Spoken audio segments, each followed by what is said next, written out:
Hey, sixth grade, it's time for us to read One Crazy Summer. Today we're going to be reading the chapter called B11. So please go ahead and grab your books and join me. We are getting so close to the end of this book. We only have this chapter and then one more. I wish that we could read it forever, but we will have a new book coming up soon and some writing practice to do together as well. Page 204. We told Cecile everything. About our excursion to San Francisco, the hippies, and Chinatown. Vanetta told how the tall, blonde white people took pictures of her like she was a movie star, which I could see that Cecile didn't like one bit. Fern told how she saw Crazy Kelvin with two policemen just before the bus rounded onto the Bay Bridge. She gave us an earful about how Kelvin always said racist pigs, that he let the policeman pat him on the back like he was the policeman's dog. To that, Cecile said, "If you can see that, then you'll write poems, all right." We asked her about being arrested and being made a political prisoner and a freedom fighter. Cecile made it sound like it was no big deal. I've been fighting for freedom all my life. But she wasn't talking about protest signs, standing up to the man and knowing your rights. She was talking about her life.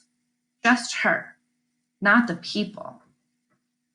Vanetta, wanting more compliments, said, "We put everything back just the way you like it," talking about Cecile's workplace, the kitchen. I didn't expect a gushing, but it would have been nice if she gave us more than a nod. We packed all of our things, except for the clothes that we would wear in the morning. It was hard to believe that 4 weeks had passed by so quickly. When Vanetta and Fern had gone to bed, I went to the kitchen to find Cecile hunched over her printer. Pieces of the machine lay out on the table. She had the screwdriver in her hand, putting it back together herself. Although I didn't hear the door swing when I pushed it, she had and knew that I was there.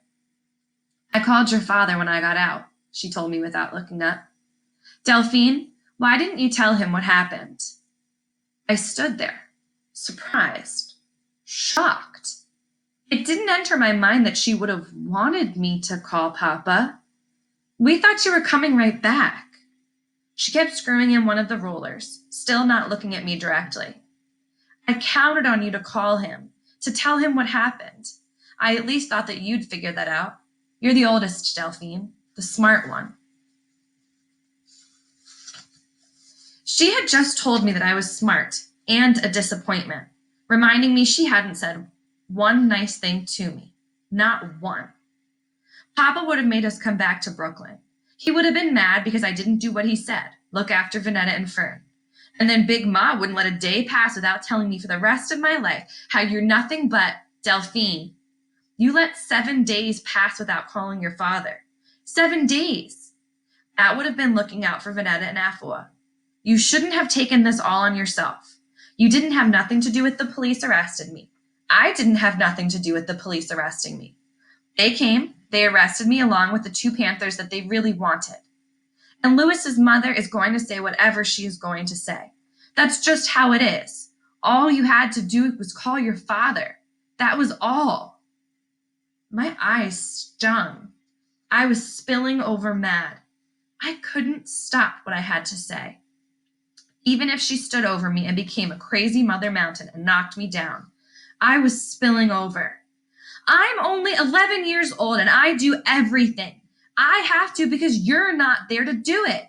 I'm only 11 years old, but I'm doing the best that I can. I don't just up and leave. I was still on 2 feet.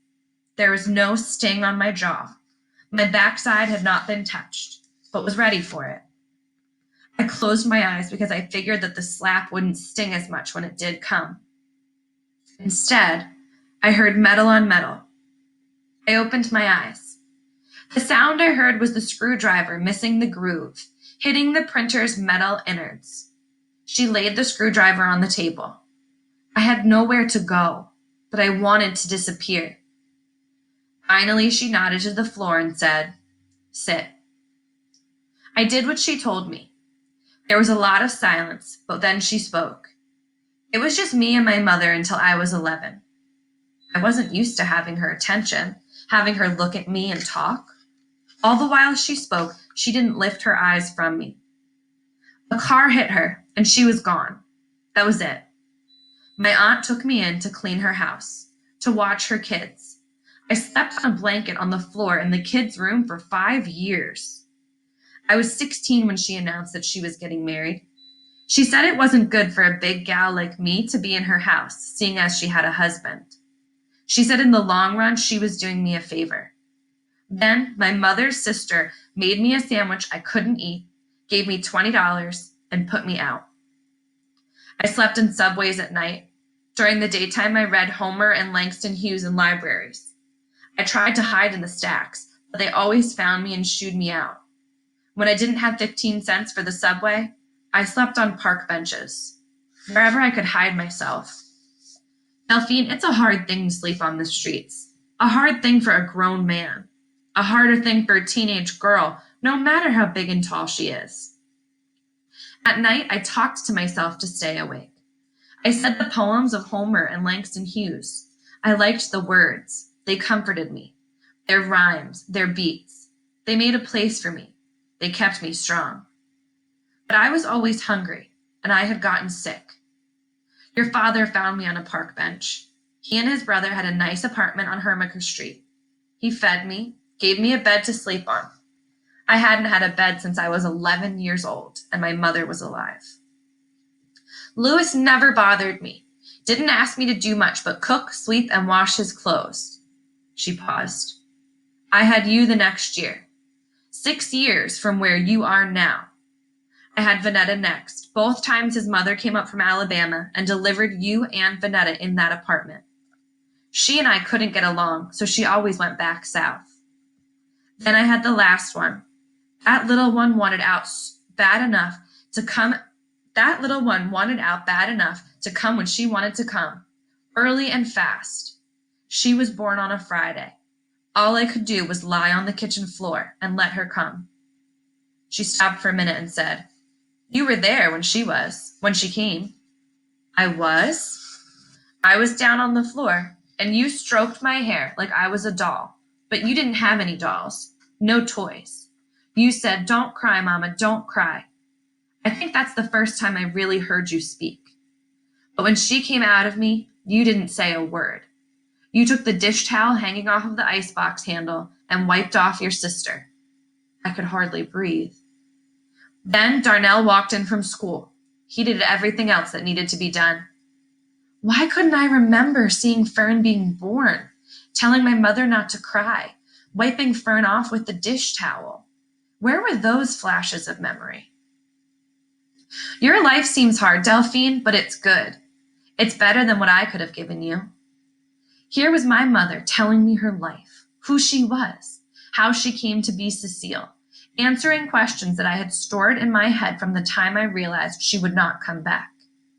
Here she was, telling me more than I could remember, understand, picture.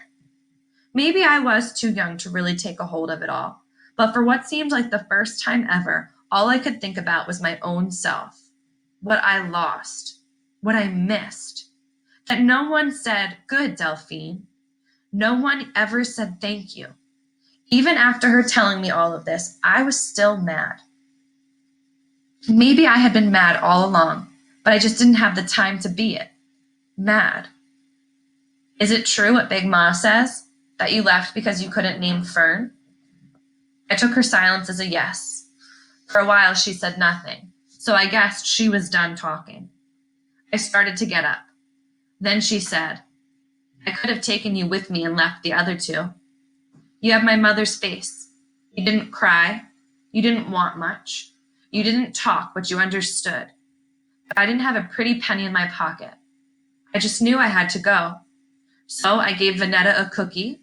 That was all she wanted anyway. I gave the baby milk and the picture flashed before me as it had many, many times.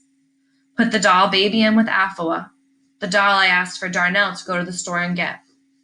I told you to be good and wait for Papa, and then I left. She told me everything I wanted to know, and too much. It was too much. I would have to take it out one piece at a time and look at it. She said, "Did I leave because of a name? You'd have to be grown first," before I explained. "If I told you now, it would just be words." She picked up her screwdriver and went back to working on her printer. Be 11, Delphine. Be 11 while you still can. And that was it. In the middle of the night, I woke up.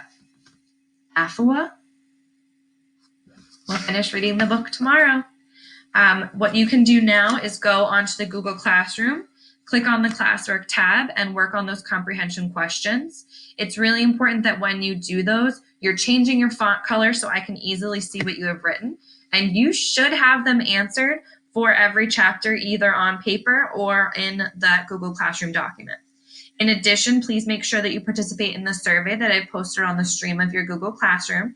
And when you finish those two things, go ahead and click on your vocab video to get started with today's vocabulary challenge. Have a good rest of your day.